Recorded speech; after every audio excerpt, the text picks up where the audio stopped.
할렐루야. 네, 감사합니다. 성경에 바벨론이라는 나라가 나옵니다. 근데 그 나라가 있기 훨씬 오래전부터, 아브라함의 시대 그 이전부터 바벨이라는 말이 있었습니다. 그 말은 다름 아닌 혼잡하다는 말입니다. 왜 그곳을 바벨론이라고 불렀을까? 왜 그곳을 혼잡하다고 불렀을까? 그때 어떤 사건이 있었습니다. 우리가 잘 아는 바벨탑 사건이죠. 처음에는 그 탑 이름이 바벨탑이 아니었을 것입니다. 사람들끼리 나름대로 멋진 이름을 붙였을 것입니다. 그때 뭐라고 사람들이 이름을 붙였는지는 성경에 남아있지 않습니다. 그러나 상당히 많은 사람들이 거기에 탑을 세우기 위해서 온 힘을 다 쏟았습니다. 그렇게 되기 위해서 우선 사람이 많이 필요했을 것입니다.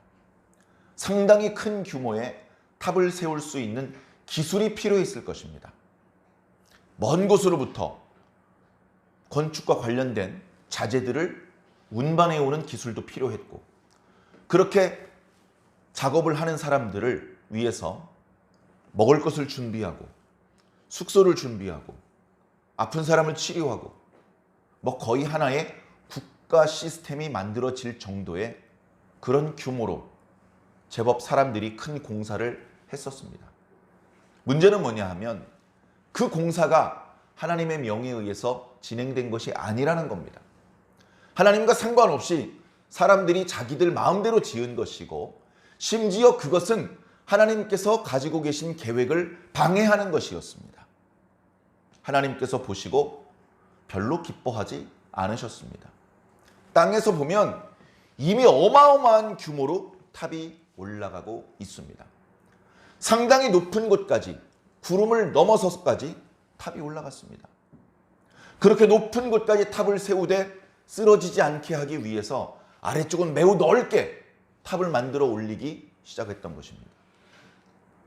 땅에 있는 사람들이 볼 땐 그 탑이 웅장해 보였습니다. 저쪽 편에 있는 산보다 자신들이 만든 탑이 더 커 보였습니다. 그 탑 자체가 엄청난 능력이 있어 보였습니다. 강력한 바람도 그 탑을 넘어뜨리지 못하고 튕겨나가는 것을 느꼈습니다. 큰 자부심을 가지고 있었죠. 그 탑을 따라 걸어 올라올 수 있게 만들어서 우리가 원하면 아무 때나 하늘에 올라가서 하나님을 만날 수 있을 것이다. 어쩌면 그런 것들을 상상했는지 몰랐어요. 그러나 하늘에서 내려다볼 땐 잘 보이지도 않는 수준이었습니다.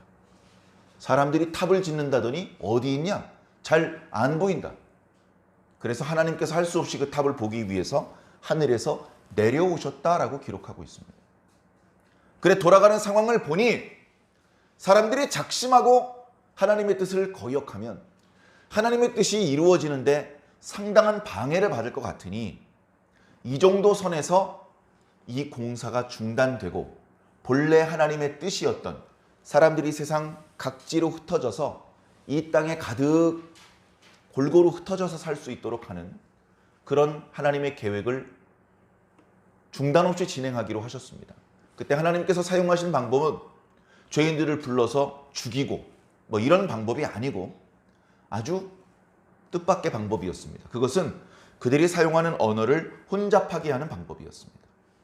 그들이 그런 대규모의 공사를 할 수 있었던 이유는 언어가 통일되어 있기 때문에 일사불란하게 한 사람의 명령을 수십만의 사람들이 이렇게 그 명령에 따라서 움직일 수 있었기 때문에 그 공사가 가능해진 것이었거든요. 그래서 만약에 그 지도자 한 명을 하나님께서 징계하셔서 그를 만약에 죽게 하신다고 하더라도 또 다른 지도자가 생기면 또 그 공사가 계속될 수밖에 없기 때문에 아예 언어를 혼잡하게 만드셨습니다.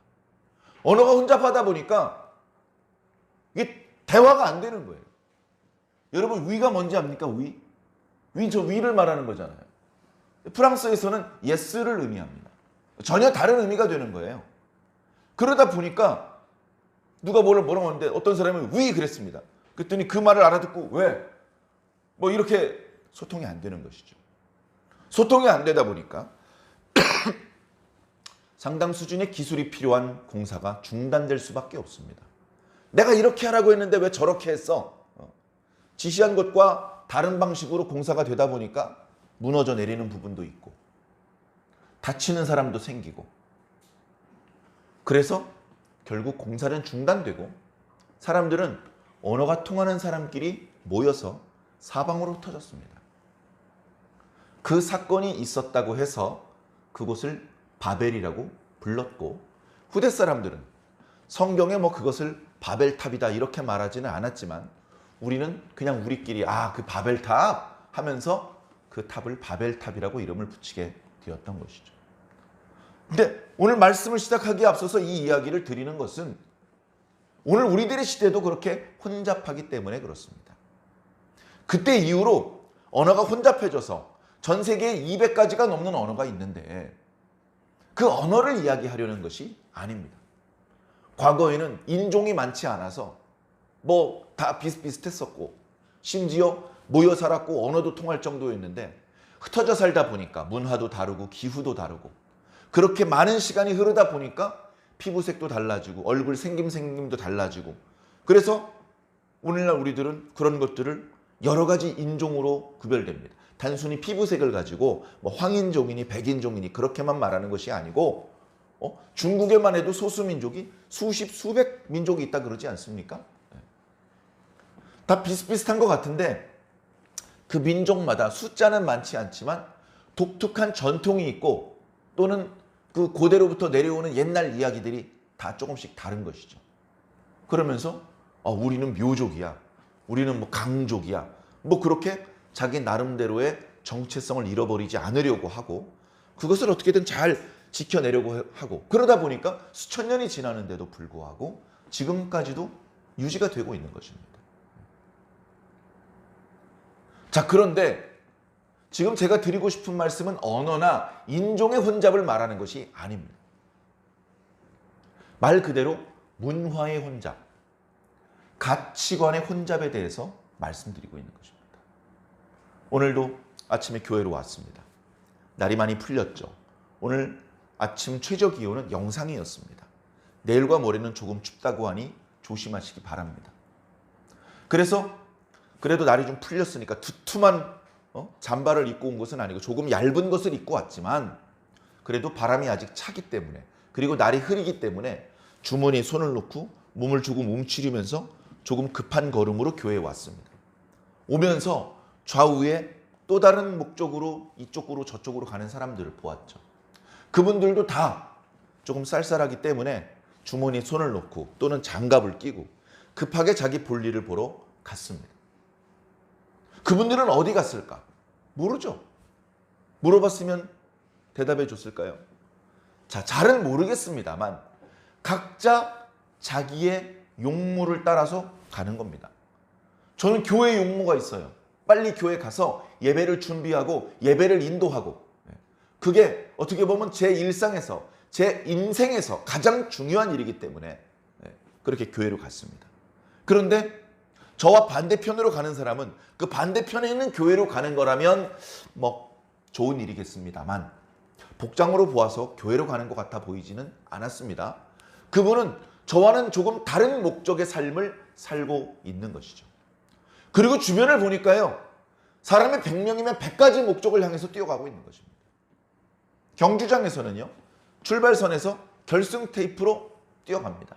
길게는 42.195km를 짧게는 100m를 달려갑니다. 그 맨 끝에는 결승 테이프를 기다리고 있습니다. 물론 그 결승 테이프는 1등만 자기 허리에 감고 뛰어갑니다. 2등, 3등, 저 뒤에 7등은 결승 테이프가 있어서 벌써 지나가 버린 후에 도착한 것이겠죠. 자, 어쨌든 한 가지 목적을 향해서 같은 방향으로 뛰어가는 것인데 지금 세상을 보면 방향이 하나가 아니에요. 너무나 많은 방향이 있습니다. 너무나 많은 방향이. 지금 주일 오전 시간에 대부분 뭐 운전을 하거나 대중교통 운전하거나 아니면 편의점이나 병원이나 이런 곳에서 좀 특수한 곳에서 일하는 분을 제외하면 이제 휴일입니다. 학교도 안 가고 직장도 안 가고 주일 오전 이 시간에 교회 가서 하나님 앞에 예배를 드리지 않는 수없이 많은 그 사람들은 도대체 무엇을 자기 삶의 최고의 가치로 생각하며 살까요? 뭔지 모르지만 사람들은 누구나 다 자기가 가장 가치 있다고 생각하는 것, 그것을 위해서 가장 많은 시간과 돈과 자기의 정열을 쏟아 바칩니다. 아이고, 나이 들어 보니까 가족밖에 없더라고. 내 얘기 들어주고 내 편 들어주고 가족밖에 없어. 그럼 어떻습니까? 가족들에게 시간을 많이 사용합니다. 가족들과 같이 있으려고 하고 가족들과 함께 어디를 다녀오고 돈을 써도 가족들을 위해서 씁니다. 또 어떤 사람은 아이고, 가족도 다 소용없더라고. 건강해야 돼, 건강. 3년 동안 아프면 가족들도 다 도망간단 말이 있잖아. 건강해야 돼. 그래 의외로 상당히 많은 부분을 자신의 건강을 관리하기 위해서 씁니다. 건강에 도움이 되는 음식이나 약품도 먹고 운동도 하고 건강에 도움이 되는 그런 침구, 그런 의복 뭐 이런 것들을 위해서 상당히 많이 투자를 하는 것이죠. 어떤 사람은 아니야, 친구야, 친구. 내가 지금 바쁜 일이 있는데 친구한테 일이 있습니다. 내가 하던 일을 멈추고 달려가서 도와줘야 돼. 그러니까 지난번에 내가 힘들 때 그 친구가 달려와서 나도 도와줬잖아. 그렇게 서로 돕고 사는 거야. 여러 가지로 각자 자기가 중요하게 생각하는 것, 자기가 더 가치 있는 것이라고 생각하는 것, 그게 바로 가치관입니다. 눈을 뜨죠. 세상에 많은 것들을 봅니다. 그러면 그 보이는 것 중에서 더 가치 있게 생각하는 것이 무엇이고 좀 덜 가치 있게 생각하는 것이 무엇이냐. 사람마다 달라요. 예배실에 이렇게 보니까 화분들이 많이 있습니다. 화분들을 제가 볼 때 제가 더 사랑하는 화분이 있어요. 더 애지중지 애끼는, 더 눈길이 가는, 그래서 더 잘 보살펴주는 그런 화분이 있고 조금 덜 사랑하는 화분도 예를 들면 있습니다. 여러분들 화분들 보실 때 어떤 마음이십니까? 화분이 있었어요? 이런 분도 있더라고요. 이렇게 화분을 많이 예배실에 이렇게 화분이 있는데 예배 끝나고 집에 가면서 예배실에 화분이 있었어요? 네. 그만큼 예배에 집중했다는 말씀이겠죠. 자, 어찌되었건 다르다는 겁니다. 강아지를 좋아하는 사람은요, 고양이 눈에 보이지도 않습니다. 강아지만 보여요. 고양이를 좋아하는 사람은요, 개 같은 걸 왜 키웁니까? 그런 말을 하더라고요. 자, 그렇다면 오늘날 저와 여러분들은 무엇을 가장 가치 있게 생각하십니까? 여러분들은 무엇을 가장 가치 있게 생각하십니까? 자, 이것을 산에 오르는 것으로 비유하자고요. 산에. 사람들이 좋아하는 게 이제 금덩이니까 금덩이로 예를 한번 들어보겠습니다. 여기도 산이 있고 저기도 산이 있습니다. 사람이 1000명이면 산이 1000개 있습니다. 가만히 있지 않습니다. 다 산에 올라갑니다. 야, 너는 왜 이 산 안 올라가고 저 산 올라가냐? 그 산엔 금덩이가 없어. 이 산에 있다니까. 이게 가치관입니다. 자기가 더 가치 있다고 생각하는 것에 자기의 정열을 바칩니다. 돈도 쓰고 시간도 쓰고. 그래서 그 산을 기어 오르는 것이죠. 그래, 정상까지 올라갔는데 금덩어리가 없어요. 어떡할 겁니까? 내가 평생 강아지를 기르면 행복할 줄 알았는데 강아지한테 물려 죽었어. 강아지 중에 무는 본능이 강한 강아지들이 있어요. 그래서 법적으로도 입마개를 하게끔 그렇게 되어 있는 그런 품종이 있어요. 주로 테리아 계통들인데, 도사견 이런 계통들. 강아지를 사랑하는데 평생을 강아지를 위해서 일평생을 쏟았는데 그 강아지라고 하는 산 꼭대기에 금덩어리가 없더라고요. 자기가 소망하던 그 행복이 없는 거예요. 그때 가서 후회한들 무슨 소용이 있겠습니까? 중요한 건 진짜 금덩어리가 있는 산을 잘 찾아야 되죠. 아니, 안 올라가 보고 어떻게 알아요? 네. 금덩이가 없는 산 꼭대기에 어떤 사람이 올라갔습니다. 보니까 금덩어리가 없어요. 이렇게 보니까 이 산을 올라오는 인생의 후배들이 있습니다. 오지 마! 여긴 금덩어리가 없어! 그렇게 말하면 좋을 텐데 그렇게 말하지 않습니다. 마치 금덩어리가 있는 것처럼 연기를 합니다. 그렇게 하는 심리가 어쩔 수가 없어요. 사람이 약하기 때문인데 거기에 금덩어리가 없다고 말하면 자기 인생이 부정당해요. 그동안 자신을 대선배로 깍듯하게 예우했던 후배들이 갑자기 손가락질을 하고 너는 우리를 속였어. 넌 배신자야. 뭐 그런 비난을 듣게 될지도 모릅니다. 그러니까 그놈들이 확인하기 전까지는 모르니까 있는 것처럼 연기를 합니다. 또는 어떤 양심 있는 사람이 이보게들 고생들 하지 마. 여긴 금덩어리가 없어 라고 말해도 거기 올라온 사람 중에 제법 많이 올라온 사람은 포기하지 않습니다. 그 말을 믿고 싶지 않은 거예요. 사람의 심리가 참 합리적인 것 같고 지혜로운 것 같은데 멍청이 1000명이면 1000명이 다 멍청입니다. 심지어 이런 사람도 있어요. 그 어떤 산에도 오르지 않는 사람도 있습니다. 그런 종류의 사람들이 최근에 많아졌어요. 그런 종류의 사람들을 저는 이렇게 한번 표현해 보고 싶습니다. 좀비라고. 뭘 보는데 초점도 제대로 맞추지 못하고 이쪽으로 갔다가 이쪽으로 갔다가 의미 없는 행동만 합니다. 목표가 없어요. 자기가 분별을 해요. 아, 이거보다는 이게 훨씬 값진 거야. 귀중한 거야. 그런 가치 판단을 하고 더 높은 가치가 있는 쪽으로 가야 되는데 그걸 못하고 다른 사람이 시키는 것만 합니다. 야, 너는 저 영어책 보지 말고 만화책 봐. 넌 막 공부하지 말고 핸드폰으로 게임해. 그러면 게임이 자기 인생에 별로 도움이 안 되는 것을 어렴풋하게 알아요. 알지만 정말 자기 인생에 도움이 되는 것은 나중으로 미루고 아무 도움이 안 되는 것에 더 많은 돈과 시간을 쓰는 그런 모습도 보입니다. 지혜롭지 못한 모습이죠. 자, 결론은 뭘까요? 예수 그리스도 십자가가 서 있는 산이 가장 값진 곳입니다.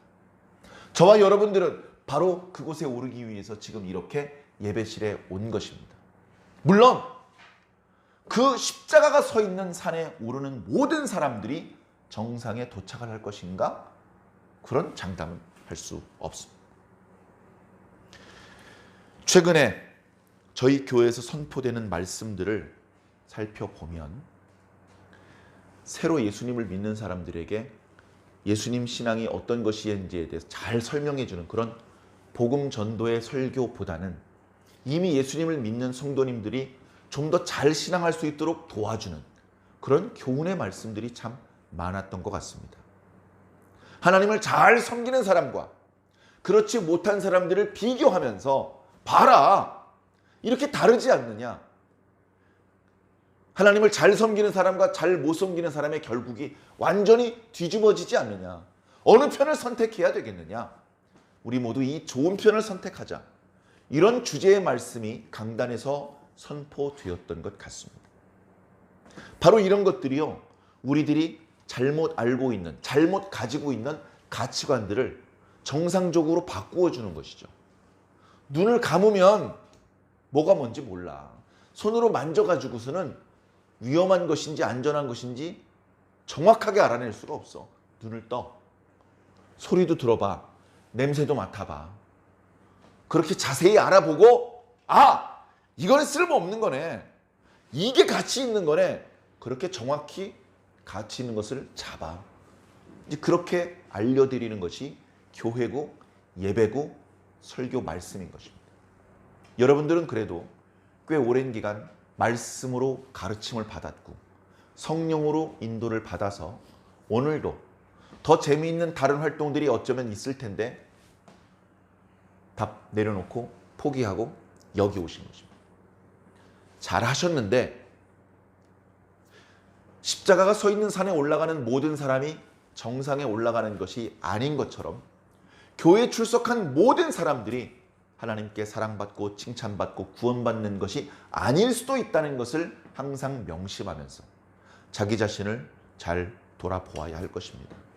왜냐하면 교회 오면서도요, 그저 하나님, 예수님, 성령님만을 최우선 가치로 두는 게 아닌 분들도 상당히 많이 있기 때문에 그렇습니다. 교회를 직장이라고 생각하고, 교회를 자신이 하고 있는 사업을 홍보할 수 있는 장소라고 생각하고, 자기 점포에 고객을 확보할 수 있는 자리라고 생각하고, 그저 소일을 할 수 있는 자리라고 생각하고, 그저 한 끼 식사를 얻어먹을 수 있는 자리라고 생각하고, 그저 친구를 만나고 애인을 만들고 그렇게 할 수 있는 사교의 장이라고 생각을 하는 그런 목적으로 교회에 오는 분들도 적지 않기 때문에 그렇습니다. 그런 분들이 예 맞아요, 저희 예수님 말씀 들으러 온 거 아니에요, 노총각인데 교회에 그래도 참한 아가씨가 많다 그래서 배우자 구하려고 왔어요, 이렇게 말하는 사람은 단 한 명도 없습니다. 믿음도 말씀도 모르지만 눈치는 있어요. 왠지 그렇게 대답하면 안 될 것 같아요. 아, 무슨 말씀이에요, 목사님? 저 말씀 듣고 새 사람 되려고 왔어요. 그러니까 어떻습니까? 그 사람이 하는 말을 다 믿을 수가 없죠. 오죽 사람들이 거짓말을 많이 하면 머리에 검은 털 난 짐승의 말은 믿지 마라, 그런 말까지 있을 정도입니다. 저는 이제 흰머리가 많아지고 있으니 좀 믿어주시겠습니까? 그것과 무관한 것이죠. 그 사람 속 사람의 됨됨이 자체가, 그 사람 마음속 깊은 곳에 진심으로 그가 더 가치 있게 생각하는 것이 무엇인지. 우리 신앙인들은 하나님이 최고잖아요. 하나님, 예수님, 성령님. 다른 건 없습니다. 다 가치가 없는 거예요. 사람들이 금, 은을 좋아하는 이유 중에 하나가 걔는요 변질이 잘 안 돼요. 화학적으로 말하면 다른 물질과 반응을 하지 않아. 다른 물질과 결합을 잘 안 해요. 시간이 오래 지나도 계속 순금의 형태로 남아있는 거예요. 쇠는 어떻습니까? 녹슬잖아요. 구레는 어때요? 역시 녹슬어요. 돌은요 깨지고 바스라져요. 나무요 썩어요. 오래 지속되질 않아요. 근데 금과 은은, 은보다도 금이 더 오랜 기간 동안 보존이 됩니다. 근데요 금도 녹고 금도 부식시킬 수 있어요. 하나님은 영원하셔요. 영원히 지속되는 게 가장 값진 것이라면 하나님보다 더 값진 게 어디 있습니까?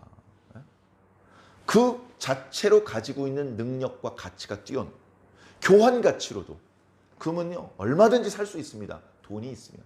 하나님은요 못 사요.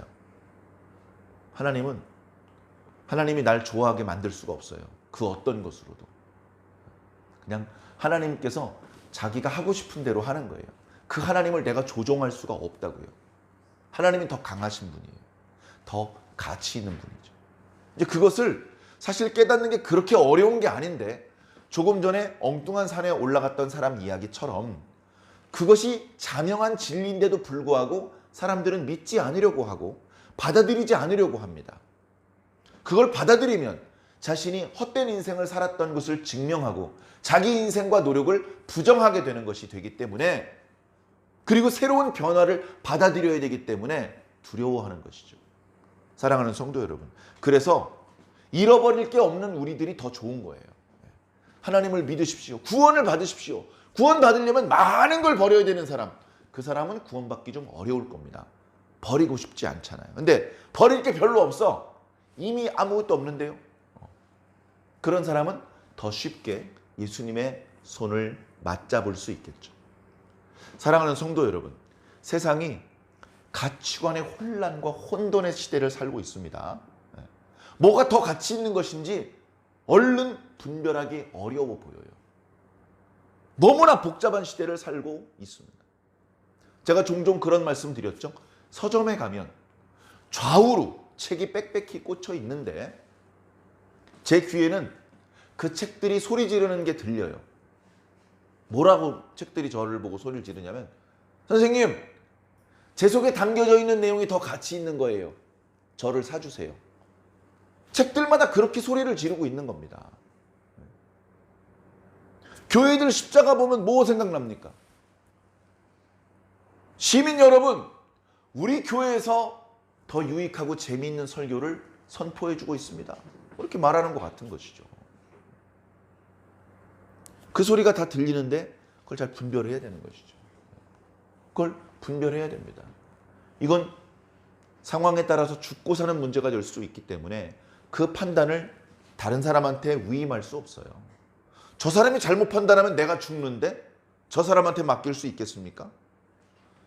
자기가 직접 하는 겁니다. 전에 그런 말씀 드린 적 있죠? 예배도 본인이 직접 드려야 되고, 기도도 자기가 직접 해야 되고, 헌금도 자기 돈으로 해야 되고, 봉사도 자기 손으로 해야 되는 겁니다. 나는 부자니까 하인들을 시켜서 봉사하고, 다른 사람 보내서 헌금하고.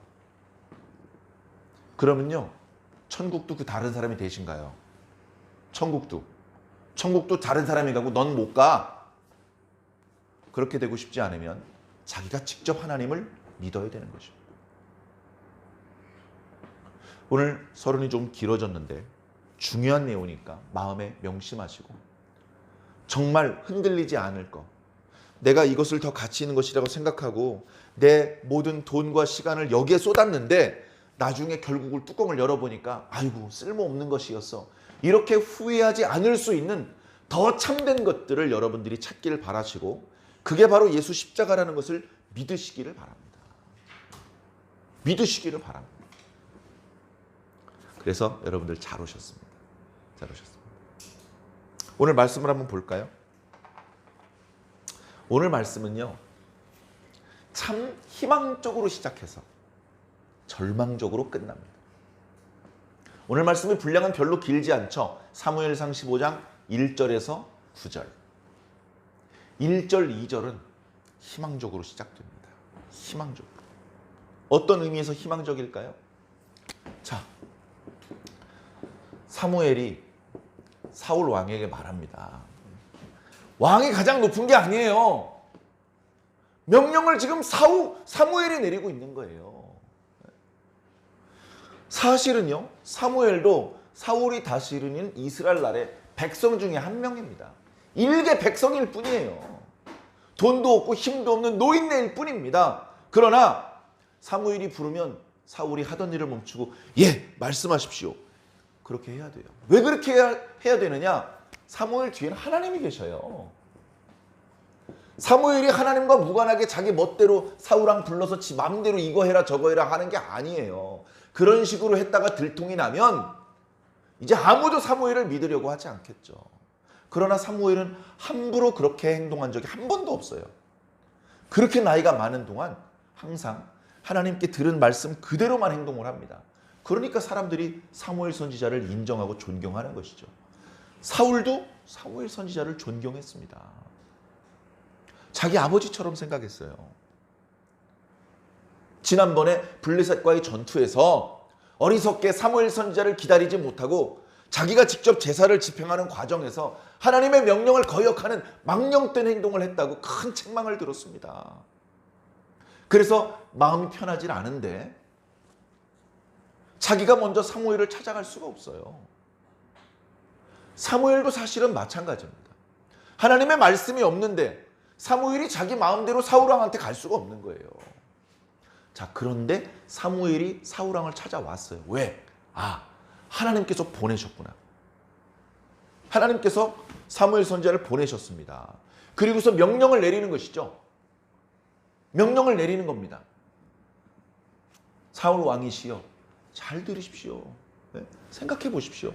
당신이 왕이 된 것은 하나님께서 당신을 왕으로 세운 것입니다. 그 하나님의 말씀이니 잘 들으십시오. 그게 1절 말씀이고 2절은 하나님 말씀의 내용이죠.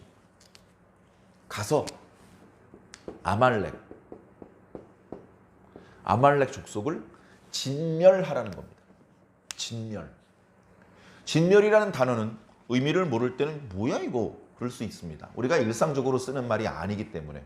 그러나 그 의미를 알면 상당히 무서운 말입니다. 진멸은요, 모든 생명체를 죽이는 겁니다. 아말렉에게 가서 이스라엘에게 대항하는 무장한 병사들만 죽이는 게 아닙니다.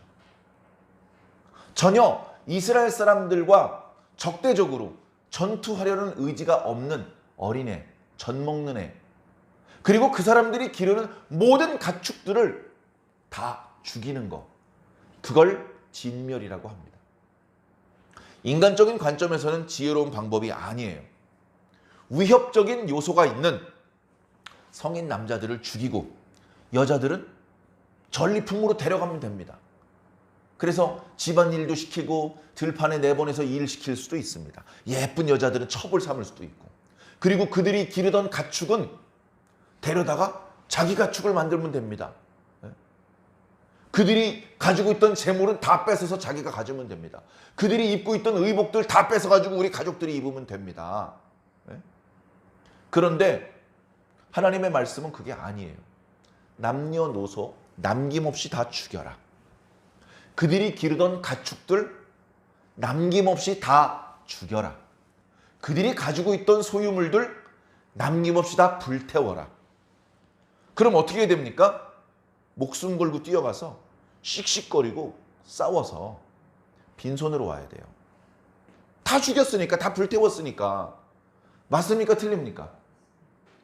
왜 그랬는지는 모르겠어요. 왜 그랬는지는 중요하지 않아요. 근데 하나님께서 그렇게 말씀하셨어요. 어쩌면 사무엘 선지자도 마음속으로 이상하다. 하나님께서 사울 왕에게 그의 나라가 길지 못할 것이다. 다른 사람을 세워서 이스라엘의 지도자를 삼을 것이다. 그렇게까지 말씀하신 하나님께서 왜 사울 왕에게 기회를 주시는 걸까? 맞습니다. 이건 사울 왕에게 세컨 찬스를 주시는 겁니다. 너 지난번에 나에게 범죄했지?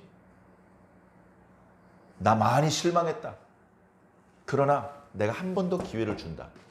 이번에 내가 내리는 명령을 잘 순종하면 지난번에 나에게 범죄했던 것을 용서해주고 다시 네 왕위를 든든하게 세워주겠다. 이런 하나님의 은총이 뒤에 숨겨져 있는 겁니다. 아무 회개도 안 하고 순종하는 모습을 보이지도 않았는데 그냥 무조건 진노를 거두시고 복을 달라고 하면 안 돼요. 하나님께서 사울 왕에게 기회를 주신 겁니다. 사울 왕이 신났어요. 감사합니다. 저에게 기회를 주시는군요. 저에게 일할 수 있는 기회를 주시는군요. 여러분, 교회에서요, 주일학교 교사 임명장 주고 구역장 임명장 주면요, 도망가지 마세요. 기회를 주셔서 감사합니다. 그렇게 받아야죠. 도망가는 사람을 하도 많이 봐서 사울 왕은 도망가지 않았어요. 하나님, 너무나 하나님께 죄송한 마음이었고 너무나 부끄러웠습니다. 지난날의 실수를 만회할 수 있는 기회를 주시니 감사합니다. 사울 왕이 신나서 뛰어갔어요. 예비군 동원령을 발동했습니다. 이스라엘에서 20만 명, 유다에서 21만 명이 모였어요. 들라임으로 집결을 시켰습니다. 아말렉 족속이 살고 있던 곳이, 유다 지파가 살고 있던 곳 남쪽, 그러니까 가나안 땅 전체로 보면 남쪽이었어요. 그렇게 좋은 땅은 아니었습니다. 산지였고 건조한 땅이었습니다. 좋은 땅은 역시 이스라엘 12지파가 살고 있는 땅이 그 주변에서 제일 좋은 땅이었어요. 그곳보다 남쪽에 아말렉 족속들이 살고 있었습니다. 그들이 숫자가 그렇게 많지 않아요. 그런데도 불구하고 이스라엘 백성이 평화롭고 신사적으로 사니까 시도 때도 없이 뒤통수를 칩니다. 오늘 말씀에 보면 하나님께서 그들이, 이스라엘 백성이 출애굽을 할 때 뒤통수 쳤던 거, 그것 때문에 내가 벌할 것이다. 벌한다는 말은요, 방문한다 이런 말인데, 방문을 하는 목적이 두 가지죠.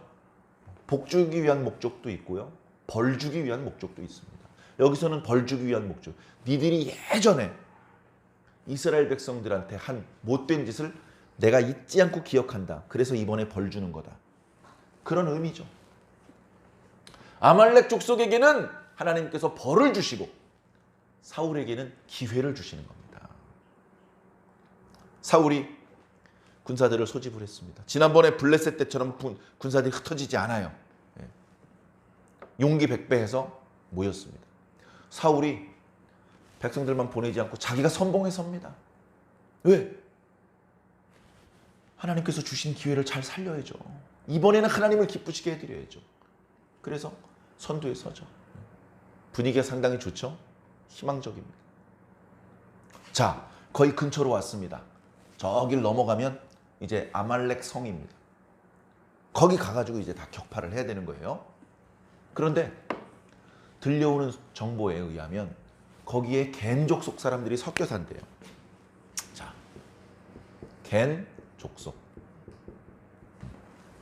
겐 족속은 성경에 간혹 나오지만 뭐 자세히는 모릅니다. 성경은 아무래도 이스라엘 민족들 중심으로 설명하고 있기 때문에. 어쨌든 겐 족속이 있는데 이 겐 족속은 이스라엘 백성들을 이렇게 뒤통수를 치는 아말렉과 정반대예요. 이스라엘 백성들을 도와주는 그런 족속이었어요. 함께 하나님께 언약을 받은 아브라함의 자손은 아니었지만 그러나 그들도 하나님을 경외하고 하나님을 섬기는 일이라면 적극적으로 도와주는 그런 고마운 존재란 말이죠. 야, 그런데 같이 섞여서 살고 그냥 근처에 살고 있는데 칼 들고 이리 뛰고 저리 뛰고 하다가 얘네들한테 그거는 하나님의 뜻이 아닌 것 같아. 그래서 조용히 전령들을 보냅니다. 이스라엘 왕 사울 왕이 보내서 왔습니다. 사울 왕? 알지. 무슨 말씀이십니까? 하나님의 명으로 아말렉 족속을 우리가 쳐부시기 위해서 저쪽 골짜기에 지금 숨어 있습니다. 그렇습니까? 하나님의 뜻이라면 그렇게 되어야죠. 그렇죠. 그런데 저희가 전투를 수행하는 과정에서 혹시나 여러분들에게 피해가 갈까 걱정이 됩니다. 여러분들에게 손해가 되게 하고 싶지 않으니 이 전쟁이 치러지는 동안 잠깐 피신하면 어떻겠습니까? 여러분들에게 손해가 발생되면 저희 왕이 보상해 주시겠답니다. 아이고 참 감사하네요. 보상 안 해주셔도 됩니다. 저희들이 그러면 잠깐 저쪽으로 좀 피해 있을 테니까 하나님의 명령을 잘 수행하십시오. 아마도 이런 대화가 있었을 것 같습니다. 그래? 겐 족속 사람들이 피신을 했습니다. 아말렉 사람들은 저 사람들이 어디로 가는지 잘 몰랐겠죠. 몰랐던 것을 보면 아마 본격적으로 천막을 걷고 이사를 간 건 아닌 것 같습니다. 간단하게 생필품이나 필요한 것들, 급한 것들만 챙겨서 조용히 빠져나갔던 것 같습니다. 겐 사람들이 빠져나갔다는 것을 확인하고 공격해 들어갔습니다. 오늘 말씀에 보면 공격이 어떻게 진행됐는지 그런 자세한 내용은 기록되지 않고 있습니다. 다만 하나님께서 도와주시는 전쟁이다 보니 일방적으로 아말렉을 밀어붙였습니다. 하윌라 땅에서 애굽 국경 근처까지 아말렉을 완전히 밀어붙인 것이죠. 말씀을 보니까 하나님의 명령대로 아말렉 사람들을 어마어마하게 죽인 모양입니다. 자, 그런데 뒷부분의 8절과 9절을 보면 절망하지 않을 수 없습니다. 왜? 중요한 건 하나님의 명령을 순종하는 것인데 그 하나님의 명령이 이상하다. 평소 전투랑 다르네. 왜 그렇게 하지? 그러면 손해인데, 그럼 아까운 건데. 자, 이런 명령을 내리셨더라도 그냥 순종을 해야 되는 겁니다. 그런데 8절과 9절을 보면 순종하지 않는 그런 사울왕의 모습이 보입니다. 뒤에 보이지만 사울왕이 그런 행동을 했던 것, 하나님의 명령을 어기고 사람을 다 죽이되 왕, 아각이라고 하는 왕을 살려놓은 이유, 그리고 그들이 기르던 가축을 다 죽이되 좋은 것, 기름진 것을 살려놓은 이유가, 물론 나중에 사무엘 앞에서는 변명을 합니다. 변명을 해요. 그럴싸한 변명을 합니다. 변명도 들어보면요, 말도 안 되는 변명이 있는데 그럴싸한 변명을 해요. 근데 뭐라고 변명해도 소용없습니다. 명령을 어긴 건 어긴 거예요. 명령을 어긴 겁니다. 그리고 그 어긴 이유를 자세히 보니까 좋은 거는 죽이는 것을 즐겨 아니하고, 그죠? 이거 아까운 건데, 이거 멀쩡한 건데, 이거 상당히 좋은 건데 이걸 왜 죽여? 그걸 살려놓고, 그리고 가치 없는 것만 죽였다 그랬어요. 하나님이 언제 그렇게 하라고 했습니까? 항상 보면요, 우리는 하나님께서 말씀하신 대로 행동하지 않고 내 나름대로 해석한 대로 행동합니다. 근데 그것이 하나님의 본래 의도와 일치하면 해피한 일이 생기겠지만 일치하지 않게 되면 축복받을 자리에서 저주를 받는 불상사가 발생하는 것입니다. 생각해 봤습니다. 왜 아각을 안 죽였지? 다 죽였는데? 다 죽였어. 예쁜 여자들도 죽이고 힘센 남자들도 죽였어요. 근데 아각은 살려놨어요. 그러니까 쓸데없는데 욕심을 품어서 그래요. 쓸데없는. 사울이 하나님께서 기회를 주신 것에 대해서 감사하고 하나님의 마음을 기쁘시게 하는 것은 첫 번째 가치가 아니었어요. 아각을 끌고 옵니다. 결박시켜가지고 끌고 와가지고 이스라엘 백성들한테 보여줍니다. 보여주고서 여러분 보십니까? 우리 조상 모세와 아론 시대에 우리 민족의 뒤통수를 쳤던 그 아말렉 족속의 원수를 제가 갚았습니다. 이놈은 그 아말렉 족속의 왕입니다. 하면서 백성들한테 아말렉 족속의 왕을 보여주고 막 모욕을 하고 그리고 거기서 처형을 하면서 이스라엘 왕 만세 이 소리를 듣고 싶은 거죠. 이 전투는 사울 왕 덕분에 이긴 겁니다. 우리 민족의 원수를 사울 왕께서 갚으셨습니다. 이 말을 듣고 싶은 거예요. 하나님께서 가장 싫어하시는 겁니다. 이스라엘의 원수는 하나님께서 갚으신 겁니다. 이 전투의 승리는 하나님께서 주신 것입니다. 오직 하나님께서 영광과 칭찬과 찬송을 받으셔야 되는 거예요. 그걸 가로채기 위해서 아각을 살려놓은 겁니다. 살찐 것, 좋은 것, 기름진 것, 그런 짐승을 살려놓고서 사무엘 선지자가 책망하니까 이거요? 하나님께 제사 드릴 때 쓰려고 그런 거짓말을 합니다. 하나님께서 언제 아까 말씀드렸던 것처럼 빈손으로 와야 돼요. 아각 끌고 오고 짐승 떼 끌고 오면 안 됩니다. 빈손으로 오라고 했으면 빈손으로 와야 됩니다. 하나님께서 주신 기회를 날려버렸습니다. 사랑하는 성도 여러분, 하나님께서 세컨 찬스, 서드 찬스, 포스트 찬스를 줄지도 모르지만 안 주실 수도 있어요. 그건 반드시 주셔야 되는 게 아닙니다. 그런데도 불구하고 우리를 불쌍히 여기시 기회를 주셨다면 집중해야 돼요. 집중해야 돼요. 백성들한테 칭찬받고 환호받을 기회는 앞으로 많이 있습니다. 그놈들이 기르던 소와 양이 아니더라도 이스라엘에 더 좋은 소 많이 있습니다. 왜 별로 가치 있는 것도 아닌 것에 욕심을 품다가 너무나 많은 걸 잃어버리잖아요. 제일 큰 거 하나님 잃어버렸어요. 더 큰 게 없죠. 사무엘 잃어버렸어요. 사무엘이 열받아서 하나님의 마음으로 저주를 선포한 이후로 죽을 때까지 사울 왕을 안 만납니다. 죽을 때까지. 사무엘을 잃어버렸어요. 백성들의 민심은 얻었습니까? 백성들 다 보는 데서 야단 맞았는데요. 자기 아들도 자기 말을 안 듣습니다. 다 잃어버린 거예요. 소 몇 마리가 뭐가 중요합니까? 그런데 오늘날 21세기에 우리 그리스도인들은 어떻습니까? 우리들이야말로 정말 보잘것없는 것에 한눈 팔고 마음을 뺏기고 시간을 뺏기고 돈을 뺏기고 그 결과 하나님을 잃어버리는 그런 모습이 저는 개인적으로 많이 봤습니다. 우리 주변에 그런 일들이 발생되면 안 돼요. 우리 주변에 그런 일이 발생되면 안 돼요. 하나님께서 책망하시고 저주하시지만 하나님도 기분이 좋지 않아요. 내가 저 녀석 사랑했었는데 저 녀석 잘 되기를 바랬는데 이런 멍청한 녀석 거기서 그 거짓말에 속고 그 엉뚱한 것을 욕심 품다가 미끄러지다니 이런 안타깝도다 아깝도다. 삼국지에 보면 읍참마속이라는 말이 있습니다. 제갈량이 사랑했던 젊은데 똑똑할 뿐 아니라 용맹한 장수가 있었어요. 마속이라는 장수입니다. 군령을 내립니다.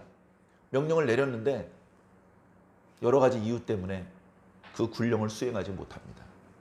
자기가 아끼는 장수라고 눈 감아주면 군대 기강이 무너지기 때문에 읍참마속, 눈물을 삼키고 마속의 목을 베라고 명을 내립니다. 다 비리비리한 장수들 틈에 군계 일학, 제갈량의 마음을 이해해, 제갈량의 마음을 시원하게 해주는 그런 젊은 장수였는데 그 장수를 죽이는 제갈량의 마음처럼 하나님께 충성을 다하다가 하나님께 우리의 믿음과 사랑을 고백하며 살다가 결정적인 순간에 하나님께서 주신 기회를 살리지 못하고 미끄러져 버리면 하나님께서 그를 끊어내시면서 제갈량의 읍참마속의 심정이 되신다는 말입니다.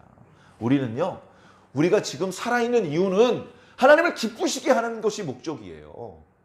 하나님을 속상하게 만들고 씁쓸하게 만들고 불쾌하게 만들고 그렇게 하면 안 됩니다. 그렇게 할 시간이 어디 있어요? 그렇게 할 시간, 돈, 그건 아껴가지고 하나님 기쁘시게 해드려야죠. 사랑하는 성도 여러분, 말씀을 마무리하면서 갠 사람들에 대해서 말씀을 잠깐 드리겠습니다. 이 갠 족속은요, 숫자가 많지 않아요. 그런데 성경에 등장하는 갠 족속은 다 하나님께서 이뻐하십니다. 아브라함의 자손이 아니에요. 근데 이뻐하셔요. 갠 족속 중에 제일 먼저 성경에 등장한 사람 이름이 이드로입니다. 누구냐 하면요, 미디안 제사장이라고 소개하고 있어요. 그가 갠 사람인 건 나중에 설명하고 있어요. 누구냐면 모세의 장인입니다. 딸 중에서 십보라라고 하는 딸이 있습니다. 모세의 아내입니다. 이들은 하나님 앞에 부끄러운 짓을 하지 않았어요. 모세도 몰랐던 하나님의 마음을 헤아리고 모세를 위기에서 구출해 주기도 했습니다. 모세가 어려울 때 찾아와서 양식으로 도와주고 지혜로 도와주었습니다. 그래서 오늘 말씀 속에서도 너희들이 이스라엘 백성이 애굽에서 나올 때 선대해 주었기 때문에 우리도 너희를 해치고 싶지 않다라고 말한 거예요. 바로 이때 갠 사람들이 이스라엘 사람들을 엄청나게 도와줬습니다. 자기도 미디안의 제사장이면 우리 생각에 우상 숭배자일 것 같은데 그게 아니에요. 하나님을 섬기는 일이라면 다 내어놓습니다. 모세가 이드로의 집에서 이드로의 양들을 돌봤거든요. 근데 어느 날 갑자기 하나님을 만났다면서 자기 고향으로 그 동족들이 있는 애굽으로 돌아가겠대요. 이드로 입장에서는 멀쩡한 머슴이 하나 없어지는 거니까 안 된다고 그럴 것 같은데 하나님의 명이면 가야지. 자네가 하는 일이 수월하게 하나님의 뜻대로 형통할 수 있도록 기도해 주겠네. 이렇게 말을 하고 보내줍니다. 아내도 보내주고 손주도 보내주고 다 보내줍니다. 왜? 자기 재산을 관리하는 사람이 없어서 생기는 불편보다 하나님의 뜻이 더 우선이라는 거예요. 사사기 시대 때요, 헤벨이라는 사람이 있습니다. 이제 갠 족속 사람들이 원래 미디안에 살다가 이스라엘 백성들과 함께 가나안 땅에 정착을 하는데 12지파가 분배받은 땅을 벗어나서 유다지파 남쪽에 살았습니다. 거기에 살던 사람들 중에 헤벨이라고 하는 사람은 동족들을 떠나서 북쪽 지방에 살았어요. 게데스 지방에. 북쪽 지방에 살았어요. 그런데 이제 하솔왕 야빈이 군대 장관 시스라를 앞세워서 이스라엘을 괴롭힙니다. 그때 드보라가 하나님의 뜻대로 바락을 불러요. 하나님의 뜻이니 네가 가서 물리쳐라. 바락이 당신이 나와 같이 가주시면 저도 가겠습니다. 당신 없이 저만은 못 갑니다. 네가 하나님의 명을 듣고 담대하게 가지 못하고 나와 함께 가기를 청하니 내가 함께 가주기는 하겠지만 이 승리의 영광은 다른 사람의 몫이 될 것이다. 그러더니 헤벨의 아내 야엘이라는 여자가 있습니다. 이 사람들이 다 갠 족속 사람들입니다. 시스라가 전쟁에서 패하고 도망가는데 야엘의 집에 들어가요. 헤벨의 집에 들어갑니다. 그래가지고 아이고 장군 어쩐 일이십니까? 내가 지금 도망가고 있으니 날 숨겨주시오. 그래가지고 먹을 것을 주고 숨겨줍니다. 너무 피곤해서 잠이 들었습니다. 여기다 말뚝을 대고요. 빡 쳐가지고 죽였어요. 적장을 죽인 영광을 바락이 아니고 야엘이 다 차지했습니다. 대대손손 그 전투의 승리를 야엘의 영광으로 돌렸어요. 이 갠 족속의 후예 중에서요, 레갑 족속이 있습니다. 레갑. 갠 족속의 후예 중에서 요나답이라는 사람이 있었는데 요나답이 자기 후손들한테 유언을 남깁니다. 근데 그때로부터 수백 년이 지났는데도 그 레갑 자손들은 자기 조상 요나답의 명령을 따르는 거예요. 예? 그 이야기가 예레미야 35장에 자세히 나옵니다. 하나님께서 어느 날 예레미야 선지자를 부르십니다. 명령을 내리시죠. 야, 너 성전의 아묵의 방으로 레갑 자손들을 데리고 들어가서 거기서 좋은 포도주를 준비했다가 수고가 많다면서 한 잔씩 마시도록 권해보아라. 그렇게 이야기를 했습니다. 레갑 족속 사람들은요, 이스라엘 사람이 아니에요. 유다 시방 남쪽에 그 척박한 곳에 장막 치고 사는 사람들이란 말이에요. 그런데 하나님을 경외하는 사람들이었어요. 이스라엘에 들어가서 이스라엘 사람들과 함께 하나님을 섬기지는 않지만 하나님을 경외하는 사람들이었어요. 이스라엘의 소식을 다 들어서 알죠. 예레미야 선지자가 하나님의 참 선지자라는 걸 알았습니다. 그러다 보니 예레미야 선지자의 전갈에 그 레갑 족속들 남자들이 다 순종을 합니다. 예, 알겠습니다. 지금 당장 가겠습니다. 어디로 갈까요? 성전으로 들어오시오. 영광입니다.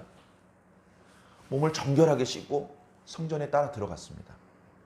근데 성전 안에 예레미야 선지자가 기다리는 방에 들어가면서 이 사람들 미간이 찌푸려집니다. 무슨 냄새지 이거? 포도주 냄새가 나는 거예요. 그래 예레미야 선지자가 그들을 반갑게 영접하더니 포도주를 한 잔씩 드시라고 그렇게 권하니까 선지자를 대하는 정중한 태도가 바뀝니다. 예레미야 선지자요, 방금 하신 말씀은 저희가 못 들은 걸로 하겠습니다. 아니, 선지자를 존중하는 분이라면서 왜 그러십니까? 우리 민족은 우리 조상 요나답의 유언에 따라 살고 있습니다. 요나답께서 말씀하시기를 너희는 포도주를 마시지 마라. 포도나무를 기르지도 마라. 건물을 건축하지도 마라. 그저 양떼를 기르고 그저 장막에서 살아라. 그렇게 하면 너희들의 인생이 길 것이다. 장구할 것이다. 그 유언에 따라서 우리는 수백 년, 수천 년을 살았습니다. 그렇기 때문에 우리가 선지자는 존경하지만 지금 하신 말씀은 따를 수가 없습니다. 단호하게 얘기를 하는 겁니다. 예레미야 선지자가 당황을 했어요. 이거 어떡하지? 하나님께서 이 사람들한테 포도주 한 잔씩 주라고 하셨는데 안 먹겠다고 그러네? 아니, 이 사람들은 왜 갑자기 포도주를 안 먹는다 그러지? 겐족 속 사람들, 레갑 족속 사람들을 잘 모르고 있었던 예레미야도 당황을 했습니다. 그때 하나님의 음성이 임했어요. 지금 레갑 족속들 반응 봤지?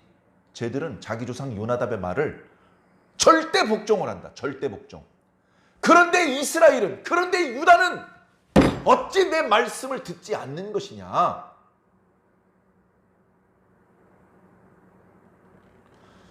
하나님께서 레갑 족속을 축복해 주셨어요. 이스라엘 사람이 아니라니까요. 축복해 주셨어요. 레갑 족속 사람들 중에서 항상 내 앞에 설 자들이 나올 것이다. 큰 축복입니다. 누가 감히 하나님 앞에 설 수 있습니까? 이스라엘 족속이 아니었음에도 불구하고 그들의 그 됨됨이를 하나님께서 기뻐하셨어요. 레갑 족속의 모습은요, 우리가 쓰는 표현대로 욕심 없는 삶입니다.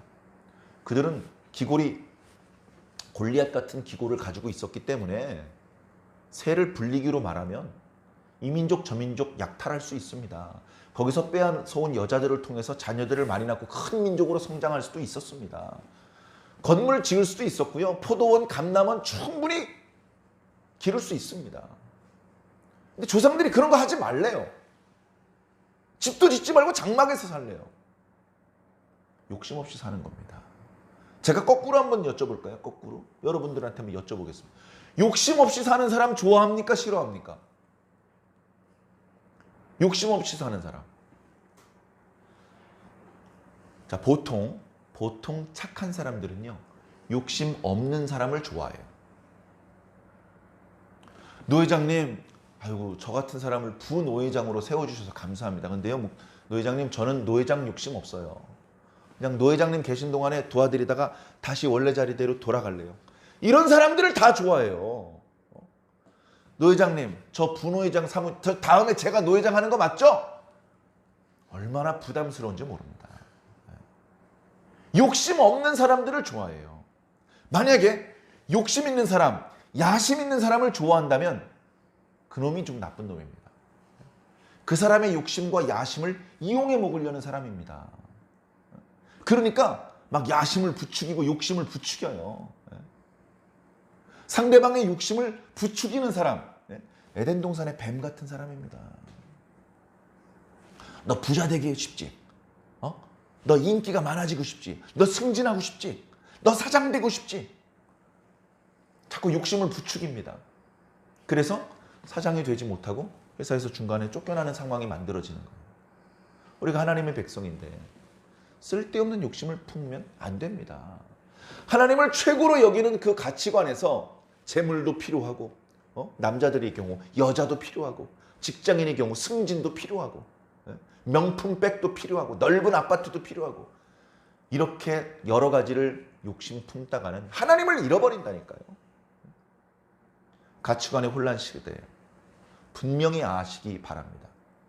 우리 눈에 아름다워 보이는 대부분의 것들은 우리를 살리지 못합니다. 우리를 행복하게 만들지 못합니다. 우리의 생명을 길어지게 만들지 못합니다. 오직 하나님, 우리를 사랑하시고 우리를 구원하시고 우리에게 생명을 주시고 우리를 살리기 위해서 스스로 죽어주신 분은 오직 하나님, 예수님, 성령님밖에 없습니다. 오직 하나님만을 최고의 가치로 믿으시고 좌우로 기웃거리고 또 탈선하고 하지 마시고 오직 하나님의 말씀의 인도만을 잘 받아주시기를 예수님 이름으로 간절히 축원합니다.